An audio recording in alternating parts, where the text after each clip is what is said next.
Jumpa lagi sobat, melanjutkan kisah Jejak di Balik Kabut karya Esa Mintarja untuk Anda semuanya. Selamat menikmati, salam sejahtera dan bahagia untuk Anda sekeluarga. Salam budaya.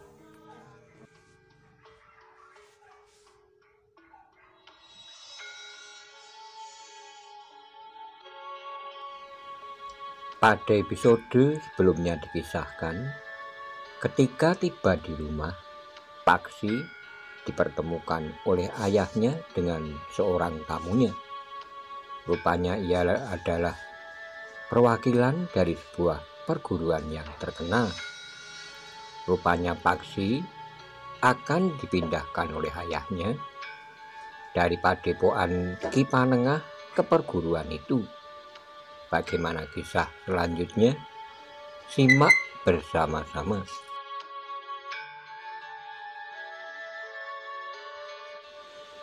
Apakah sebenarnya yang dikehendaki oleh ayah? Apakah ini merupakan suatu permainan yang gagasannya timbul dari kepala Haryo Wisoko, yang meskipun sudah berada di dalam tahanan? Bertanya Paksi dalam hatinya. Tetapi tidak seorang pun diperkenankan menemui Haryo Wisoko, bahkan istrinya pun tidak.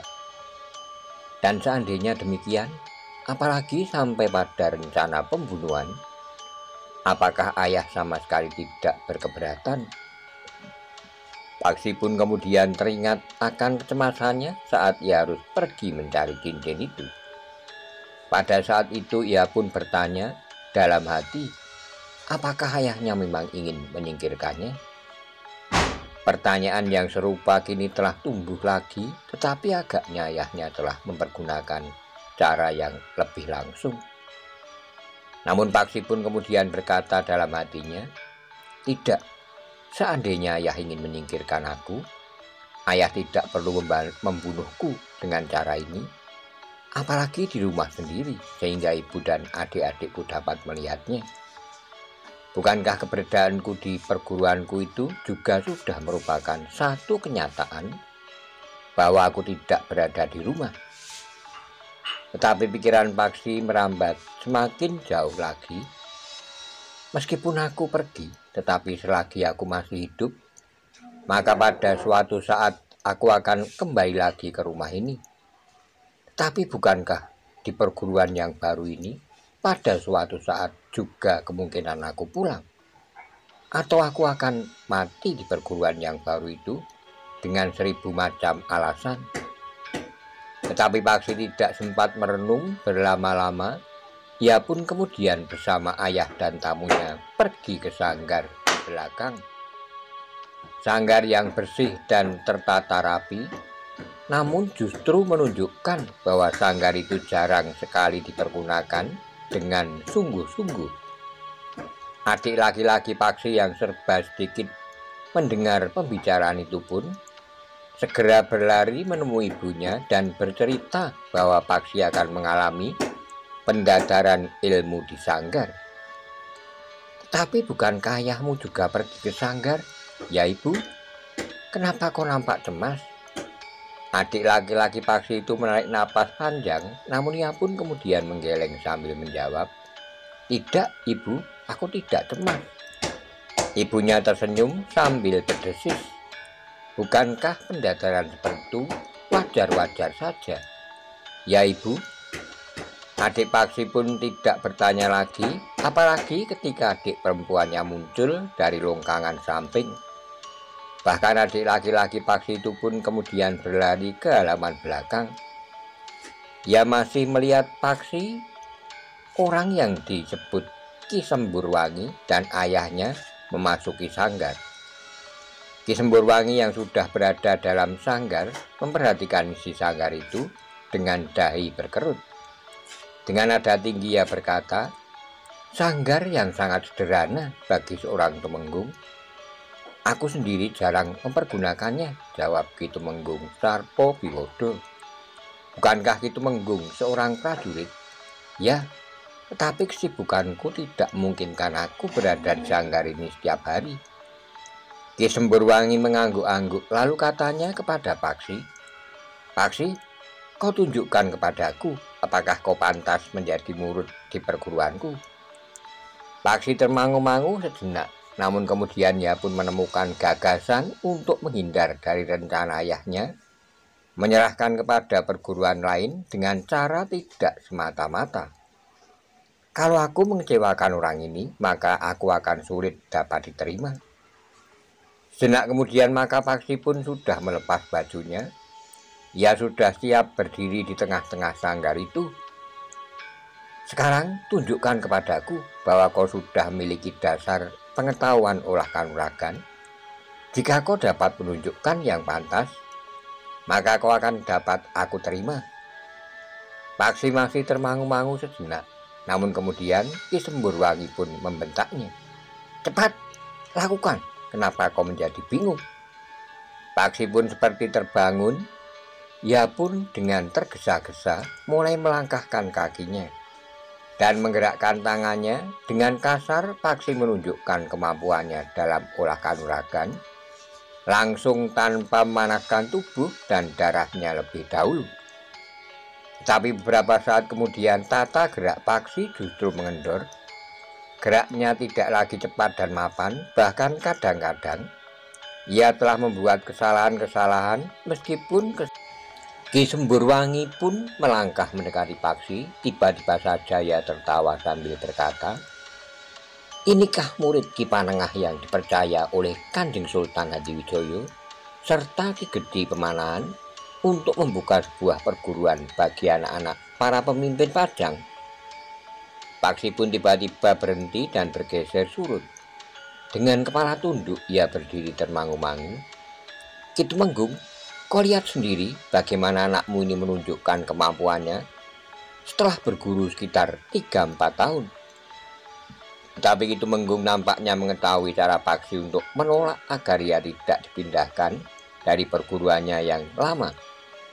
Karena itu maka Ki Tumenggung pun berkata, "Ia tidak pernah bersungguh-sungguh, Ki Semburwangi. Itulah sebabnya maka aku ingin anak itu berguru di perguruan Ki Semburwangi, agar ia terbiasa mematuhi paugeran, bersungguh-sungguh dan benar-benar memiliki kemampuan yang tinggi. Bukannya tidak bersungguh-sungguh, tetapi bobot perguruan Panengah memang hanya sampai sekian. Meskipun kemudian anakmu berguru sampai 10 atau 15 tahun, kemampuannya tidak akan meningkat. Kemungkinan itu pun telah menjadi pertimbanganku, bobot yang rendah, kemalasan dan kebodohan. Ki Tumenggung, aku akan memaksa anakmu untuk meningkatkan ilmunya sampai ke puncak kemampuannya. Aku kira anak ini memang anak yang sangat malas." Maksud Ki Semburwangi, "Aku akan turun ke arena, aku tantang anak itu berkelahi. Dengan demikian ia akan terpaksa meningkatkan ilmu sampai ke puncak kemampuannya. Ia tidak akan bermain-main dengan malas, karena serangan-seranganku benar-benar menyakitinya." Dai Ki Tumenggung pun berkerut, tetapi Ki Semburwangi pun berkata, "Jangan takut, anakmu tidak akan mati. Aku hanya akan memaksanya menunjukkan kemampuannya yang sebenarnya. Tanpa dipaksa, anak yang malas ini tidak akan melakukannya." Ki Tumenggung mengangguk-angguk sambil berkata, "Silahkan Ki Semburwangi. Segala sesuatu aku serahkan kepada Ki Semburwangi." Paksilah yang menjadi berdebar-debar. Ia pun menjadi ragu-ragu apakah ia akan tetap menunjukkan kedunguannya, sehingga ia tidak akan dapat diterima di perguruan Ki Semburwangi yang dipimpin oleh Ki Ajar Wiseso Tunggal, atau ia akan melindungi dirinya agar tidak disakiti oleh Ki Semburwangi. Karena Paksi sadar bahwa untuk memaksanya meningkatkan ilmunya sampai ke puncak, orang itu akan benar-benar menyakitinya. Tetapi sebelum Paksi dapat memastikan sikapnya, maka Ki Semburwangi pun telah berdiri di hadapannya.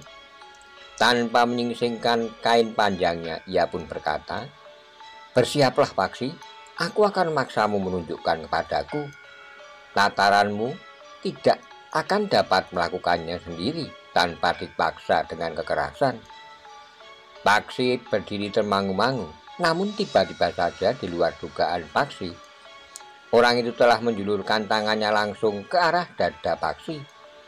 Paksi masih belum bersiap, ia pun belum memutuskan apakah ia akan membiarkan dirinya babak belur dan merah biru, wajahnya menjadi lembab, sedang matanya menjadi bengkak.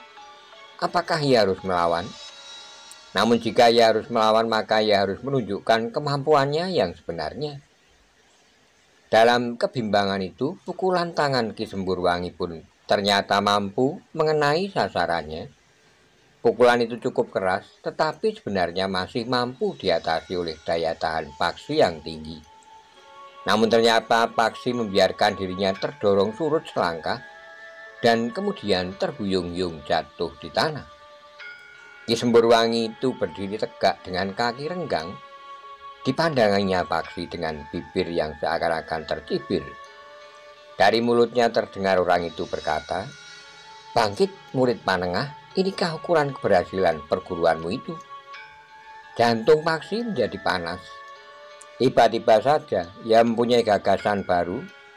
Ia tidak hanya sekedar akan melindungi diri, tapi ia benar-benar akan melawan orang itu dengan segenap kemampuannya. Jika aku menang, maka tidak akan pantas baginya untuk menerimaku sebagai murid, karena ilmuku lebih tinggi dari ilmunya. Sebaiknya jika aku kemudian kalah, maka ia tentu akan mengambil beberapa keputusan. Antara lain, aku akan diterima dengan syarat aku akan mengalami cobaan yang berlapis, karena orang itu tentu benar-benar akan marah kepadaku.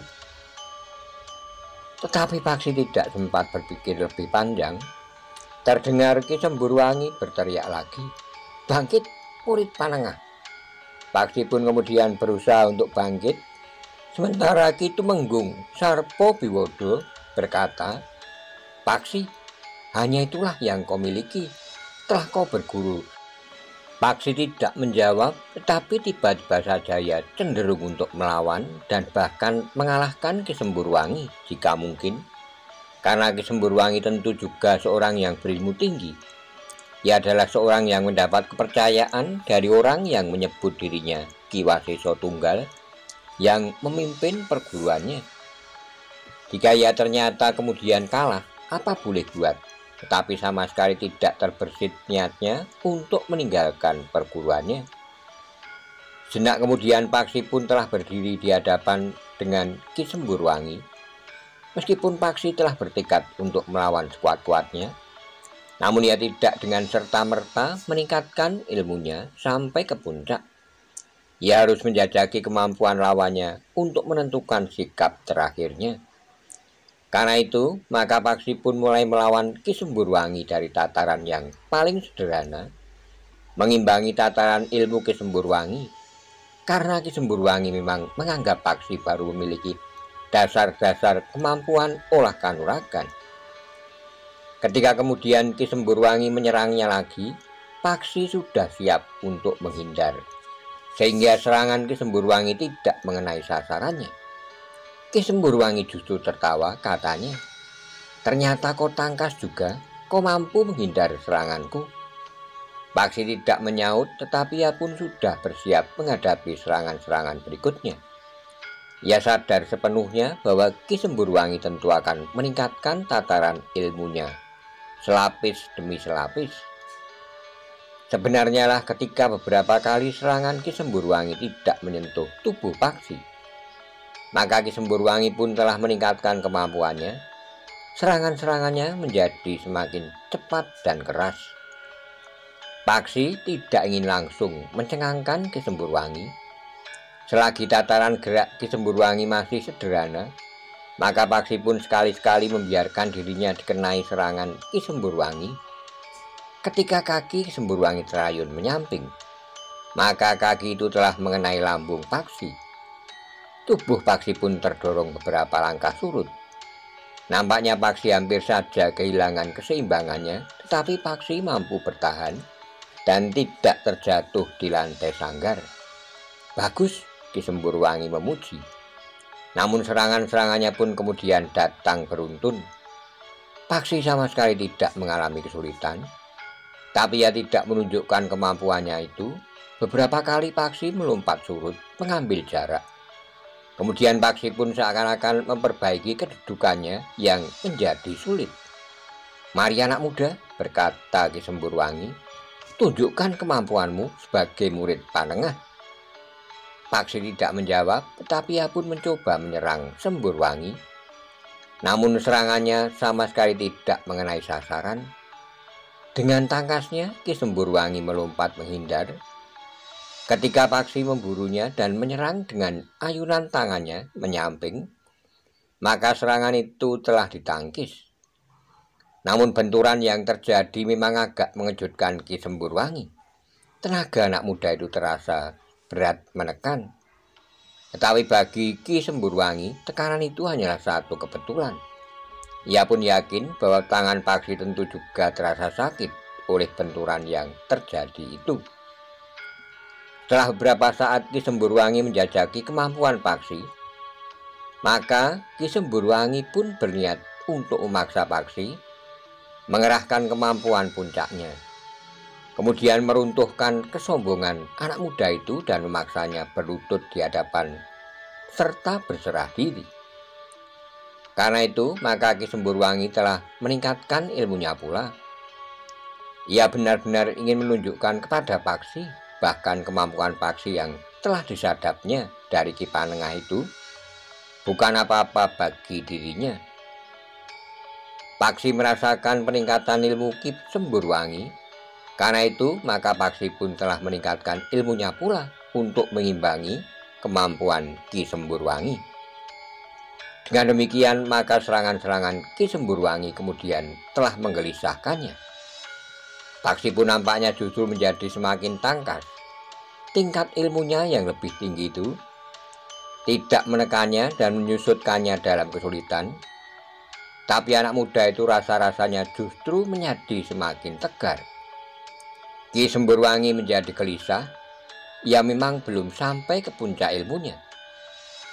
Tetapi bahwa untuk melawan anak-anak yang baru mulai belajar olah kanuragan saja, apakah ia harus menyerahkan ilmunya? Tapi Ki Semburwangi memang menjadi semakin gelisah. Serangan-serangannya justru tidak lagi dapat menyentuh tubuh anak muda itu. Bahkan anak muda itu mulai membalas menyerangnya. Serangan-serangannya semakin lama, justru menjadi semakin. "Aku harus benar-benar mengajar anak yang sangat sombong ini," geram Ki Semburwangi dalam hatinya. Karena itu, maka ia telah meningkatkan tataran ilmunya selapis lagi. Dengan garangnya ia menyerang Paksi seperti banjir bandang. Tetapi ternyata Ki Semburwangi tidak mampu memecahkan pertahanan Paksi. Serangan-serangannya masih saja belum dapat mengenai sasarannya. Bahkan Ki Semburwangi terkejut bukan kepalang ketika tiba-tiba saja kaki Paksi telah mengenai lambungnya. Dengan serta-merta hampir di luar sadarnya, Ki Semburwangi meloncat surut untuk mengambil jarak. Sementara Paksi tidak memburunya, seakan-akan Paksi sengaja memberikan kesempatan kepada Ki Semburwangi untuk meyakini apa yang baru saja terjadi. Namun dalam pada itu, Paksi sudah memperhitungkan masak-masak. Ki Semburwangi akan dapat menjadi sangat marah dan bertempur bersungguh-sungguh. Tapi jika itu yang terjadi, apa boleh buat? Ia sudah siap untuk menghadapinya dan siap pula menanggung akibatnya. Bahkan seandainya Ki Semburwangi akan membunuhnya. Sejenak Ki Semburwangi berdiri tegak sambil memandang Paksi dengan tajamnya. Dengan suara parau Ki Semburwangi pun berdesis, "Kau ternyata benar-benar anak yang sombong." Adalah di luar dugaan pula bahwa Paksi berani menjawab, "Aku adalah murid Ki Panengah. Aku hanya ingin menunjukkan tataran kemampuan murid Ki Panengah. Bukankah itu yang kau kehendaki sejak tadi? Beberapa kali kau sebut nama guruku." "Cukup," bentak Ki Semburwangi. "Aku akan memaksamu bertekuk lutut di hadapanku. Tetapi itu pun belum pasti apakah kau akan dapat aku terima sebagai muridku." "Paksi," berkata Ki Tumenggung, "kau jangan berbuat bodoh itu. Kau memerlukan seorang guru yang mumpuni." "Aku memang sedang menjajakinya, ayah." "Setan kau gemeram Ki Semburwangi. Jika kau berhak menjajaki kemampuan calon muridmu, aku pun berhak menjajaki calon guruku. Jika kau berhak menolak atau karena tidak memenuhi syarat yang kau tetapkan, aku pun mempunyai wewenang untuk memilih seorang guru yang aku anggap pantas karena ilmunya jauh melampaui ilmuku. Kenapa tiba-tiba saja kau menjadi seperti orang kesetanan, Paksi? Ayahnya lah yang hampir berteriak. Paksi pun menjawab tanpa berpaling, aku adalah murid Ki Panengah. Tetapi sebelum mulut Paksi terkatup, Ki Semburwangi telah melompat menyerangnya. Kakinya terjulur lurus mengarah ke dada Paksi.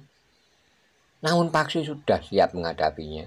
Karena itu dengan cepat ia bergeser ke samping sambil memiringkan tubuhnya. Sehingga serangan itu tidak mengenainya. Tetapi dengan cepat, Ki Semburwangi menggeliat bertumpu pada kakinya yang baru saja menyentuh tanah. Ia berputar, kakinya yang lain terayun mendatar dengan derasnya. Tetapi Paksi dengan cepat merendahkan diri sehingga kaki lawannya terayun di atas kepalanya. Sementara itu Paksi pun telah menjatuhkan dirinya, tangannya menapak lantai sanggar. Sedang kakinya menyapu kaki Ki Semburwangi dengan derasnya. Serangan yang tidak terduga itu sangat mengejutkan pula. Tapi Ki Semburwangi terlambat mengelak, karena itu sapuan itu telah menghentak kakinya. Demikian kerasnya, sehingga Ki Semburwangi terpelanting. Ki Semburwangi berguling menjauh sambil melompat bangkit. Demikian ia tegak di atas kedua kakinya. Maka ia pun telah bersiap menghadapi serangan Paksi. Paksi tidak melewatkan kesempatan itu. Dengan cepat Paksi melompat menyerang. Tangannya terayun mengarah ke kening. Namun Ki Semburwangi sempat menangkis serangan itu. Dengan garangnya ia pun berganti menyerang. Tangannya terjulur lurus mengarah ke dada Paksi. Tetapi Paksi pun menepis tangan itu ke samping. Sementara kakinya terjulur lurus ke arah lambung. Ki Semburwangi melompat selangkah surut sehingga kaki Paksi tidak sempat menggapainya. Namun demikian kakinya menyentuh lantai, Ki Semburwangi bagaikan dilontarkan, meluncur dengan cepat dengan kaki terjulur menyamping. Tan Paksi pun sempat mengelak sehingga serangan Ki Semburwangi itu tidak menyentuh sama sekali. Dalam pada itu wajah Ki Tumenggung Sarpobiwodo menjadi semakin tegang. Ia sama sekali tidak menduga bahwa Paksi memiliki ilmu demikian tingginya sehingga mampu mengimbangi ilmu Semburwangi. Namun Ki Tumenggung pun menyadari bahwa dengan demikian Ki Semburwangi akan menjadi sangat marah dan bahkan mungkin tidak terbendung lagi. Jika Ki Semburwangi kehilangan kendali sehingga terjadi malapetaka atas Paksi, maka Ki Tumenggung harus mempertanggungjawabkannya terhadap keluarganya, Nyi Tumenggung dan anak-anaknya yang lain yang sangat akrab dengan Paksi akan menuntutnya jika ia tidak. Paksi memang gila, geram Ki Tumenggung. Penjajakan yang dilakukan oleh Ki Semburwangi telah berubah arah. Kemarahan Ki Semburwangi benar-benar membuatnya kehilangan kendali. Tetapi Paksi pun telah siap menghadapi segala kemungkinan. Di dadanya telah menyala pula kebanggaan bahwa ia adalah murid Ki Panengah dan Ki Waskito yang dikenalnya semasa pengembaraannya yang panjang. Dengan demikian, maka yang terjadi kemudian adalah pertarungan yang keras dan bersungguh-sungguh.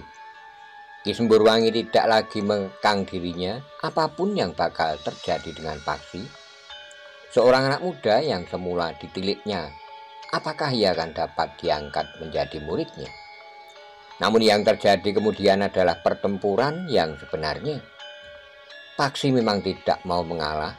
Orang yang menyebut dirinya Semburwangi itu telah beberapa kali merendahkan guru dan perguruannya. Karena itu maka ia pun ingin membuktikan bahwa guru dan perguruannya bukan sebagaimana dikatakan oleh Ki Semburwangi itu. Dengan demikian, maka pertarungan dalam sanggar itu semakin lama menjadi semakin keras. Ki Semburwangi tidak akan membiarkan dirinya dihina oleh anak ingusan itu.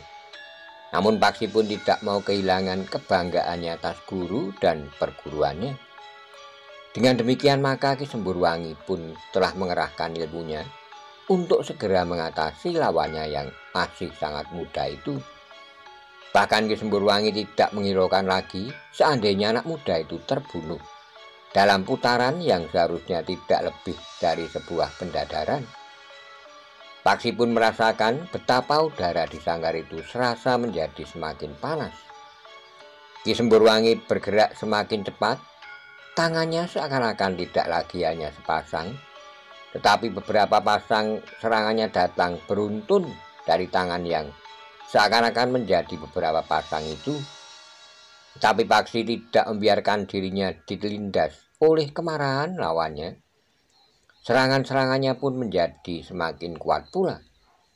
Tangan dan kakinya seakan-akan menjadi semakin keras, bahkan sekeras batu hitam. Benturan-benturan yang kemudian terjadi seakan-akan telah mengguncang sanggar itu. Tiang-tiangnya menjadi bergetar dan beberapa utas tali juk pengikat dinding pun menjadi putus. Ki Tumenggung Sarpo Biwodo berdiri membeku di tengahnya. Ia sungguh-sungguh tidak mengira bahwa kemampuan Paksi telah menjadi sedemikian jauhnya. Dalam pada itu, Ki Semburwangi pun telah sampai ke puncak ilmunya. Dengan garangnya ia telah mempersiapkan serangannya yang akan menentukan akhir dari pertempuran itu. Dengan lantang Ki Semburwangi pun berkata, "Bukan salahku jika tubuhmu menjadi lumat." Tetapi Paksi pun telah bersiap. Ia pun telah mengerahkan segenap kemampuannya pada ilmu puncaknya. Kejap kemudian maka Ki Semburwangi itu telah melompat sambil mengayunkan tangannya mengarah ke kening Paksi, dilambari dengan segenap kemampuan ilmunya. Sementara itu Paksi pun telah bersiap pula. Dikerahkannya daya tahan tubuhnya, dibarengi dengan kekuatan ilmu puncaknya, Paksi pun telah melompat pula, membenturkan kedua belah tangannya yang bersilang. Satu benturan yang dahsyat telah terjadi. Sanggar itu pun benar-benar berguncang. Pintunya bagaikan dihentakkan terbuka. Ikatan dinding di sudut-sudut sanggar itu telah terlepas. Palang-palang kayu sebagai alat pelatih di sanggar itu pun terpelanting jatuh. Sanggar itu telah berderak-derak bagaikan diguncang oleh gempa. Untunglah bahwa sanggar itu terletak di belakang. Nyi Tumenggung yang sedang berada di dapur tidak begitu menghiraukan suara derak sanggar yang terguncang itu. Adik laki-laki Paksilah yang berteriak oleh suara yang aneh itu. Dengan ragu-ragu ia pergi ke halaman samping. Tetapi ia tidak melihat sesuatu. Sanggar itu masih tetap berdiri di sana. Suara itu berasal dari sanggar itu, katanya dalam hati. Namun adik laki-laki Paksi itu menjadi termangu-mangu ketika ia melihat pintu sanggar itu terbuka. Selangkah demi selangkah ia mendekat, tetapi ia tidak dapat langsung melihat isi sanggar itu. "Ada apa, Kakang?" Tiba-tiba adik perempuannya sudah berada di belakangnya. "Tidak ada apa-apa," jawab kakaknya. "Aku mendengar suara yang aneh dari sanggar itu. Mungkin tetapi ayah ada di sana." Adik laki-laki Paksi pun kemudian mengajak adik perempuannya justru masuk ke serambi sambil berkata, "Jangan ganggu mereka yang sedang berada di sanggar." Adik perempuannya mengangguk-angguk. Dalam pada itu dalam sanggar, Paksi harus berjalan tertatih-tatih ke sebuah lincah panjang yang terletak di pinggir sanggar itu. Ia pun kemudian duduk dengan menyilangkan kakinya, mengatur pernapasannya yang bagaikan bekerja di lubang hidungnya. Sementara Ki Tumenggung telah mengangkat tubuh Ki Semburwangi dan membaringkannya di sudut sanggar itu. Ketika ia meletakkan telinganya di dada Ki Semburwangi, ia masih mendengar detak jantung Ki Semburwangi meskipun tidak teratur. Ki Tumenggung pun kemudian berpaling kepada Paksi sambil menggeram, "Anak setan, kau lukai bagian dalam tubuh Ki Semburwangi. Seharusnya kau tahu diri. Ki Semburwangi hanya ingin menjajaki kemampuanmu, tapi kau bersungguh-sungguh. sehingga bagian dalam tubuhnya terluka parah. Keadaan Paksi sudah menjadi berangsur baik. Diangkatnya tangannya perlahan-lahan, kemudian diturunkannya di samping tubuhnya. Kakinya yang bersilang pun telah diurainya. Paksi kemudian turun dari lincah itu. "Ki Semburwangi tidak sekedar bermain-main, Ayah," sahut Paksi. "Tapi ia pun bersungguh-sungguh. Jika aku tidak melawan ilmunya, aku tentu sudah mati." "Omong kosong," sahut ayahnya. "Ia tahu apa yang dilakukannya. Ia telah mengerahkan puncak ilmunya. Aku tahu itu."